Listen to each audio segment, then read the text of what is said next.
মাহে রমাদানে আমরা কিভাবে নফল ইবাদতগুলো করতে পারি, কি কি নফল ইবাদত করা যায়, নফল ইবাদতের গুরুত্বই বা কি, এ বিষয়ে এখন আমরা কথা শুনব মুফতি আব্দুল হালিম সাহেবের কাছ থেকে।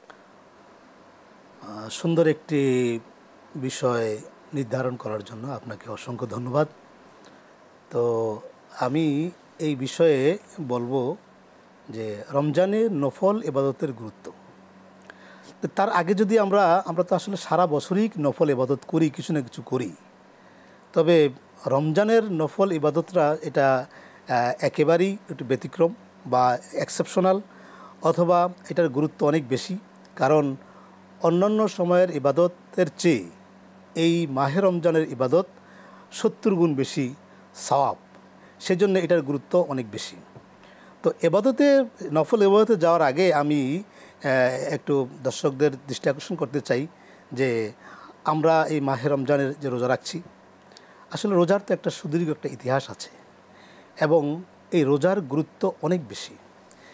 আর আমরা জানি যে অন্য কোনো আমলের প্রতিদান আল্লাহ সরাসরি নিজে দিবেন বা এরকম খুব একটা বলা নেই, বাট রোজার ক্ষেত্রে বলা হয়েছে যে আল্লাহ নিজেই কি দিবেন, তার প্রতিদান দিবেন। হাদিসে কুদসিতে রাসূলুল্লাহ সাল্লাল্লাহু আলাইহি ওয়াসাল্লাম বলেছেন যে আস-সাওমুলি ওয়া আনা আজিজি বিহি আও উজুজা বিহি।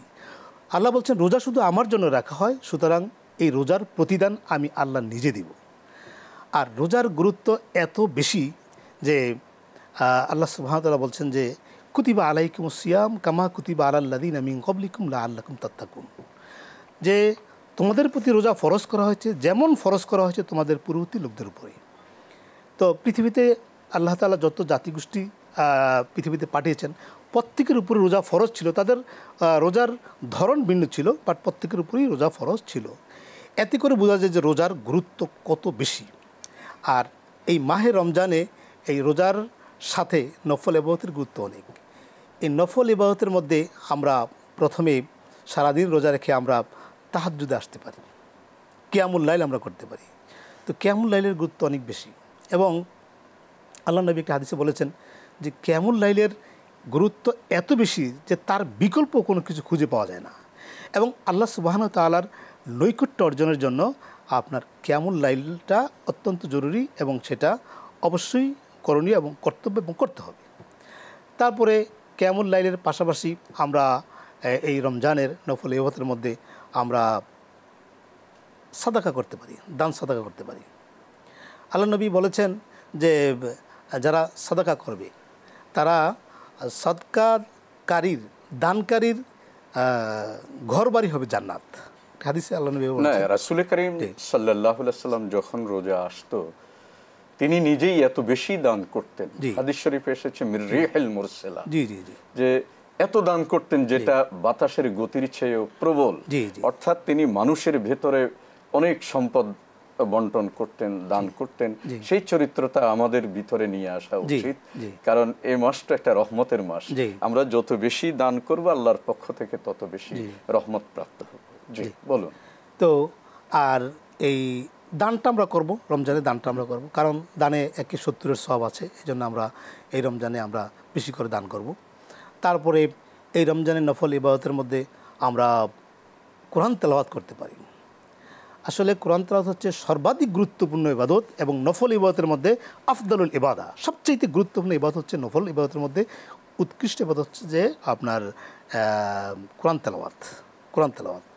আর এই কোরআন তেলাওয়াতে আপনার নেকির কথা আল্লাহ নবী বলেছেন যে 1 তো 10, 10-এ 70, এভাবে নেকির মাহে রমজানের কারণে অনেক বেশি বেড়ে যাচ্ছে। এবং এই রমজানে আমরা শুধু কোরআন তেলাওয়াতই করব না, যারা আমরা সক্ষম আছি, যারা পড়তে পারছি, তারা আমরা কোরআন তেলাওয়াতের পাশাপাশি আমরা একটু অর্থটা পড়ার চেষ্টা করব। আমরা অর্থ পড়ার চেষ্টা করব এবং অর্থ পড়ব এবং সেই অনুযায়ী আমাদের জীবনটা গড়ার চেষ্টা আমরা করব ইনশাআল্লাহ। যে কোরআন তেলাওয়াত নফল ইবাদতের মধ্যে শ্রেষ্ঠ, এতে কোনো সন্দেহ নাই।